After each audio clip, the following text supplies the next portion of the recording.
नमस्कार, मैं हूं विनीत त्रिपाठी। उम्मीद करता हूं कि आप सब अच्छे होंगे, स्वस्थ होंगे, मस्त होंगे।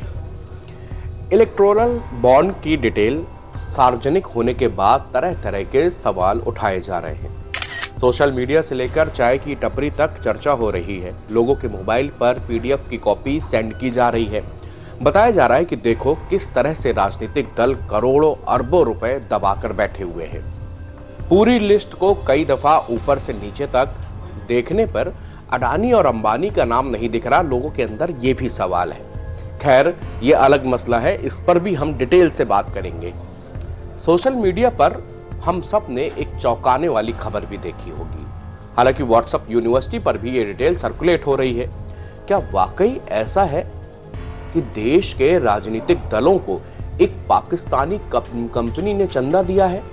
अगर ऐसा है तो ये बहुत बड़ी बात हो गई, क्योंकि भारत की सरजमी पर आतंक परोसने वाला ये मुल्क क्या यहाँ के राजनीतिक दलों को भी पैसा देता है? दरअसल इसकी सच्चाई क्या है, आज हम इसका यहाँ पर फैक्ट चेक करते हैं।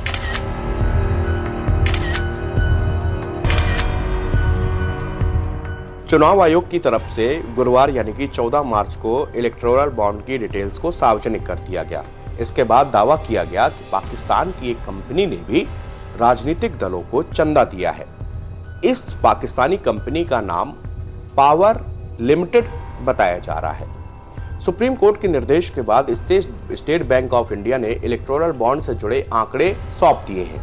इन आंकड़ों को अब चुनाव आयोग ने भी सार्वजनिक कर दिया है। इसमें उन सभी कंपनियों के नाम है जिन्होंने इस बॉन्ड के जरिए राजनीतिक दलों को चंदा दिया था।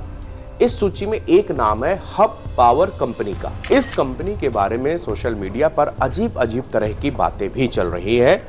बताया जा रहा है कि यह कंपनी पाकिस्तान की है। हम आपको यहाँ पर बता रहे हैं कि दरअसल इसकी रियलिटी क्या है, क्यों ये सर्कुलेट हो रहा है और क्या ये कंपनी वाकई पाकिस्तान की है।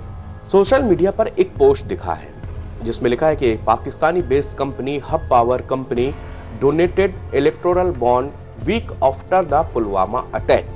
यानी कि पाकिस्तान की एक कंपनी है हब पावर कंपनी, जिसने पुलवामा अटैक के कुछ हफ्ते बाद इलेक्टोरल बॉन्ड से चंदा दिया है।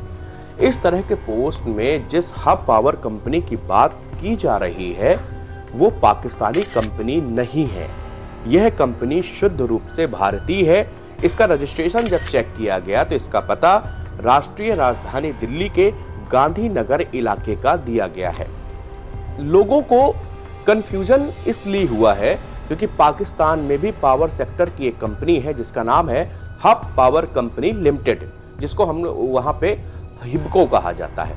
इसके पास में 3581 मेगावाट बिजली उत्पादन करने की इंस्टॉल्ड कैपेसिटी भी है। कंपनी का जो हब है वो प्लांट मौजा कुंड यानी कि बलूचिस्तान में स्थित है। इसके अलावा कंपनी के कई प्लांट हैं। चुनाव आयोग के जरिए अपलोड किए गए डाटा को देखने से मालूम होता है कि इलेक्टोरल बॉन्ड खरीदने में Grasim Industries, Megha Engineering, Piramal Enterprises, Torrent Power, Bharti Airtel, DLF Commercial Developers, Vedanta Limited, Apollo Tyres, Lakshmi Mittal, Edelweiss, PVR, Keventer, सोलावाइन, वेलस्पन और सन फार्मा जैसी कंपनियां शामिल हैं। सोशल मीडिया में तरह तरह की बातें की जा रही हैं, जिसमें कहा गया कि पुलवामा के हमले के बाद राजनीतिक दलों को इस वजह से चंदा दिया गया ताकि यहाँ पर जो जांच हो रही है पाकिस्तान के ऊपर जो आरोप लग रहे हैं वो कम किए जा सके। ये गंभीर आरोप था, गंभीर मामला था। हमने जरूरी समझा कि हम एक बार दर्शकों को इसकी सच्चाई से रूबरू कराएं और दरअसल जाके गूगल में थोड़ा सा समय व्यतीत करें और अपने सोर्सेस से बात करें कि क्या वास्तव में ये जो पावर कंपनी है इसने अपना पैसा जो है वो भारत के इलेक्टोरल बॉन्ड खरीदने में दिया है। क्या ऐसा हो सकता है? तो पहली बात तो ये हुआ, समझ में आया कि पाकिस्तान की कंपनी यहाँ के इलेक्टोरल बॉन्ड नहीं खरीद सकती। दूसरी बात यह है कि अगर उसने भारत पे उसकी कोई यूनिट है या भारत से उसका कोई लिंकअप है तो ऐसा हो सकता है। लेकिन जब हमने इस कंपनी का पूरा एड्रेस जो है चेक किया तब पता चला कि ये इसका जो रजिस्ट्रेशन है वो दिल्ली का ही है, दिल्ली के गांधीनगर इलाके का है। उसी नाम से एक कंपनी पाकिस्तान की भी पावर की है जो कि वहाँ की बहुत बड़ी कंपनी बताई जाती है। इसी वजह से लोगों को कंफ्यूजन हो गई। लोगों ने उस कंपनी के जो चित्र हैं, वॉलपेपर्स हैं, उसके स्क्रीनशॉट्स हैं, वो तरह तरह से सोशल मीडिया पर वायरल करने लगे।